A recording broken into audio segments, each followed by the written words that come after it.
Hey guys, this is Chester here. So, as regarding to my previous video about the Nerf BASR-L blaster that you see here, yeah, this is still a super long blaster.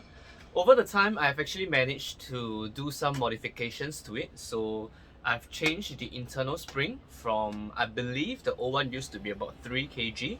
I changed it to about 5 to 6 kilograms, so that is about twice the power, although it is not necessarily twice the distance, but it's way more powerful. As you can see, don't worry, I didn't modify the air restrictor, so there is air restrictor inside, so you can dry fire it, no problem. But you can hear that the sound is way more powerful. So there's a couple of things that I really noticed that I really do not like about this blaster that I did not cover in my first video. Okay, first and foremost, the stock. The stock is actually non-removable, and even when you take apart the blaster, so when you unscrew everything, it's still stuck it's still very stuck. So I really had to pry it out, slowly using a screwdriver and everything, and it took me a long time. So what I did was I removed these two pegs. Okay, that it comes in a pair because there are two clips that come to it. Yeah, so once you remove that lock, basically you can take apart the stock, but as you can see, I've actually broken it. Yeah, I over here I broke the, you can see the line here. Yeah, it was a sacrifice anyway. But yeah, so when you can remove it, means you can actually keep it in your bag easier rather than move the whole thing as one piece. But anyway, I highly recommend you keep the stock on when you're playing, because it's a very good support when you're priming it. Because right now the spring is really, the power of the spring is increased now. So when it's highly recommended you keep the stock there, so you can prime it easier, because now instead of using your arm muscles, you can actually use your body to shoulder the blaster's priming. Alright, next thing I've actually done is yeah, there's actually one thing I've really noticed: magazines. So this is the original magazine that came with the BASR-L blaster. So as you can see, it fits in well, right?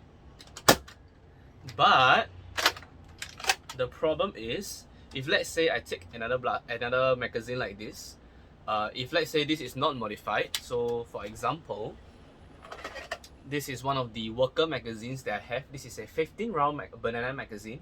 So one thing you need to notice here is this ridge here. Alright, against the light, yeah, you can see this ridge here. Yeah, so this stupid thing is, you can't put it in. See, it doesn't go in all the way, and the built-in lock will prevent you from priming it. So that is very stupid, because I've actually tested with the official Nerf magazine, even the 6 round ones, and you can't put it in because of this stupid cover right here, this plastic nut that prevents you from using any other magazines, and only the default 6 round magazine, which is annoying. Yeah, I know, right? So what I actually done is I've actually chosen a few sacrificial magazines I have on hand. Yeah, so this is the original Nerf 6 round, but I've managed to cut out 2 sides, so you can load it in either way. So on other blasters it works, right? Of course, all you need is this.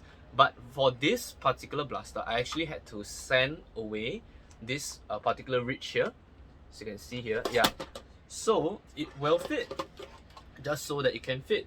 See, it's annoying. And same goes for the worker max. You can see let's do a comparison here. So this is the unmodified one, and this is the modified one. As you can see the slant here. Yeah, I've actually filed that down here. I have to do that so you can actually fit it in, and you see you can move it. Yeah, and last but not least, this is the same one, it's just a different design. Yeah, so it's very stupid, because why would Hasbro intentionally handicap this blaster? This blaster is amazing, like it has a room for improvement and everything, but it's this kind of stupid little things that really draws it away from being a potentially excellent blaster, even for kids and adults alike. Anyway, moving on, so I'm going to show you guys a few firing demos of this upgraded blaster that I've created. I didn't video the modification process because it's a lot of cursing, swearing, and a lot of breaking parts open and everything. So I figured I'd save you guys the trouble. Anyway, moving on to the firing demo, here we go. Okay, so I'm ready here. We're going to be using the default 6-round magazine that it came with the blaster itself.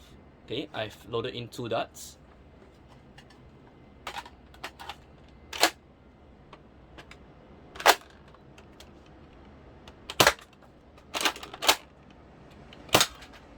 Alright, so now I'm going to be using this worker magazine, this 15-round one, the modified one that I've created. So as you can see, it's a freaking amazing sniper rifle using a 15-round magazine. But come on, man, practicality works, right?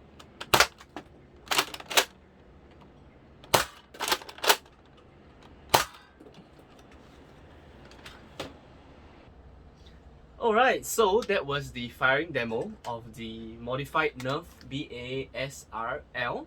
So yeah, I hope you guys have liked this video as much as I did, because even though it was so much effort trying to modify and everything, but it was fun after all, because now you can actually bring this to a real Nerf game and have some fun. I mean, if you're gonna bring you're gonna use a blaster using a 6-round magazine, you know, you're assured that you're gonna die.